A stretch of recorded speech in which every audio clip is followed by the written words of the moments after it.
әдебиеттік оқу сабағымызды кітабымызды ашамыз, балалар. Балалар, нені көріп тұрмыз? Майша!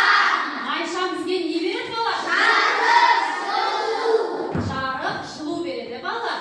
Ал балалар, осы майшаның жарығымен бүгінгі сабағымызды бастаймыз.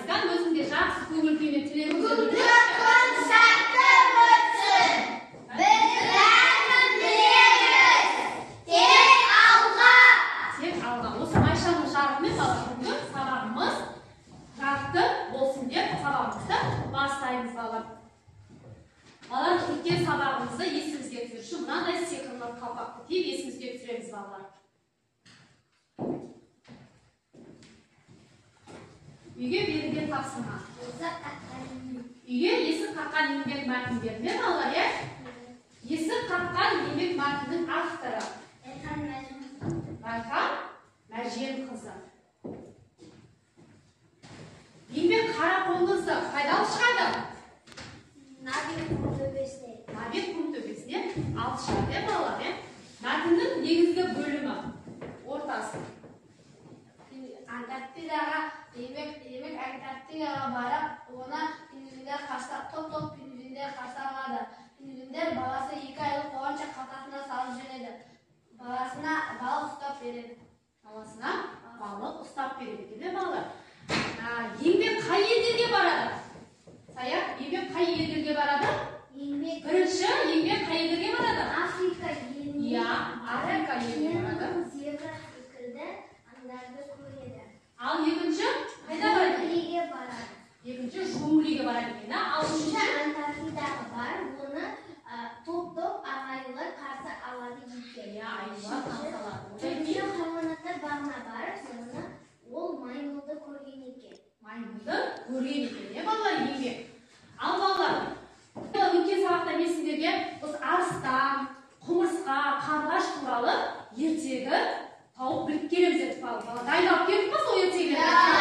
Бірінші топ, арыстан кейіпкері дайындалып келді. Ал екінші топ ше? Қарлығаш. Үшінші топ? Құмырсқа. Бізде бірінші топ қандай топ болды сонда? Арыстан. Екінші топ? Қарлығаш. Үшінші топ бізде? Құмырсқа. Ал балалар, арыстан тобының біз ертегі тауып келеміз дедік. Дайындалып келдік па? Иә. Қандай ертегі дайындалып келдік? Арыстан. Мен арыстанымыздың? Арыстан мен түлкі. Ерте баяғыда аң патшасы арыстан болып туылып, ормандағы барлық жануарларды жинапты. Ол түлкі қасқырға қастасып жүрген екен. Ол тек қана қасқырды шақырмайды, оны естіген аң патшасы арыстан қатты ашуланады. Ертесіне одан қорыққандары үшін аю, қоян, қасқыр үшеуі келеді екен.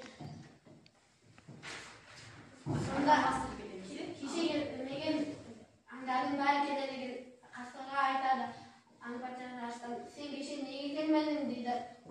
Сонда әлде сен мені қорықпайсың ба дейді. Жоқ, мен сізде қорқамын, сіз мені өлтірсеңіз де разымын дейді. Сонда ортаға қоян түседі. Кеше менің аяғым шұңқырға түсіп кеткенде қасқыр мені құтқарды. Сонымен уақыт өтіп кетті дейді ортаға, сосын аю түседі. Бірінші топ арыстан кейіпкері дайындалып кетті, жарайсыңдар балалар. Ал екінші топ бізде қарлығаштар тобы. Тауып келдік па ертегі? Иә. Мен балдарымды жауызға жеңдеп жатыр, маған көмектесті. Соң Дәуіт барып шыбанды екі көзін қояды. Сонда Дәуіт пен қарлығаш екеуі дос болып бір үйде тұрады. Дос болды. Ақырында Дәуіт пен қарлығаш дос болды. Жарайсыңдар балалар. Екінші топта қарлығаш тобы жақсы дайындалып кетті. Үшінші топ бізде құмырсқалар тобы. Құмырсқалар туралы біліп па балалар? Ертегі. Ал кім бастайды топтан? Үйіне кіргізіп патшайымы айтады. Біз азық жинап жүргенде сен неғып ән салып ойнап жүрдің дейді. Сөйтіп Дәуіт скрипкасын алып ән салады. Жарайсыңдар балалар. Бірінші топ жақсы дайындалып кетті. 10 балл, екінші топқа 9 балл, үшінші топқа 8 балл қоямыз балалар. Жарайсыңдар, ертегі тапсырмасы жақсы дайындалып келіпсіздер балалар. Балалар, бүгінгі сабағымызды ашу мақсатында мен сіздерге жұмбақ жасырамын. Жазда жатамын, қыста қатамын. Көл, балалар. Судан өнеді, өседі, сыртқа шықса біледі. Балалар. Күміспен апталған, алтынмен қапталған. Олар балықтар қайда тіршілік етеді балалар? Су астында тіршілік етеді. Бүгін біздің сабағымыз жаңа тақырыбымыз су астында тіршілік қамқорлы балықтарға көмек. Жаңамен Шағатаевтың балықтарға көмек тақырыбымен балалар танысамыз. Балықтар омыртқалы жануарлар, суда тіршілік ететін жануарлар, балықтар. Балықтар балалар өзге жануарларға қарағанда жылдам жүзеді екен. Балықтар өкпе арқылы емес, желбезек арқылы өмір сүреді екен. Тыныс алады екен, желбезек арқылы тыныс алады екен. Балалар, бірінші тапсырмаға қараймыз, кітабымызды ашамыз. Бірінші тапсырмада бізде балалар, қарайшы бірінші тапсырмаға. Кітапқа қараймыз. Бірінші тапсырмада су асты жануарлардың тіршілігіне қандай қауіп-қатер төнуі мүмкін балалар? Қандай қауіп-қатер? Балықтың қырылуына, бірінші топ. Балықтың қырылуына не себеп болады? Қоқыс тастауына. Қоқыс тастауынан қырылуы мүмкін. Екінші топ. Химиялық заттар төгуінен. Үшінші топ. Жәндіктердің азаюынан. Жәндіктердің азаюынан, ауаның ластануынан, судың қоқыс тастауынан біздің балықтарымыз қырылуы мүмкін балалар.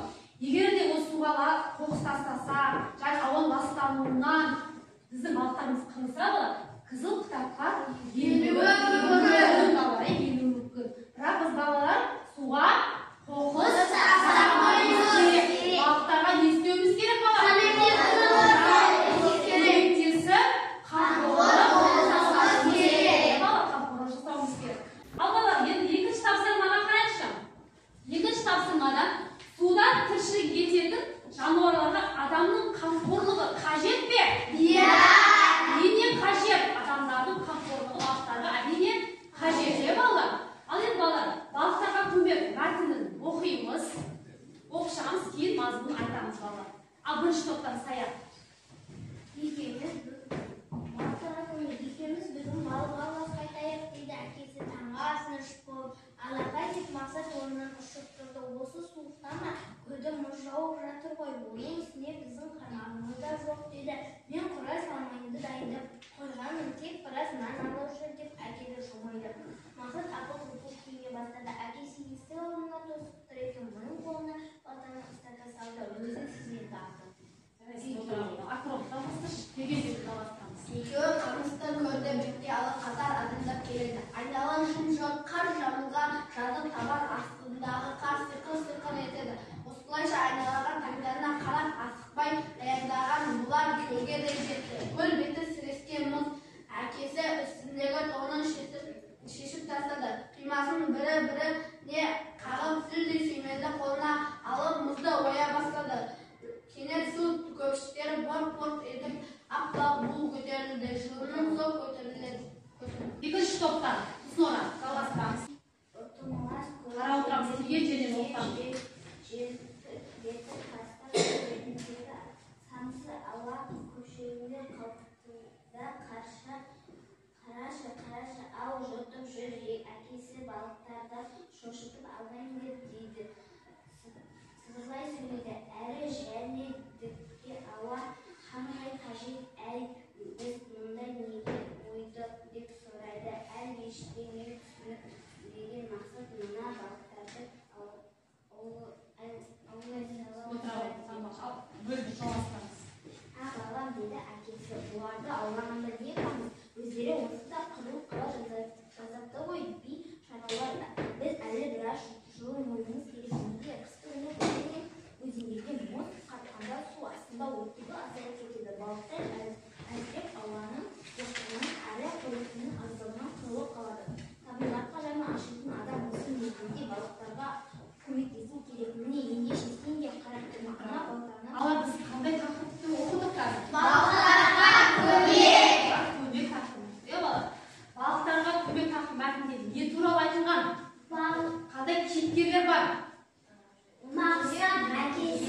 кішкентай тасбақаның ұзындығы 10 сантиметр.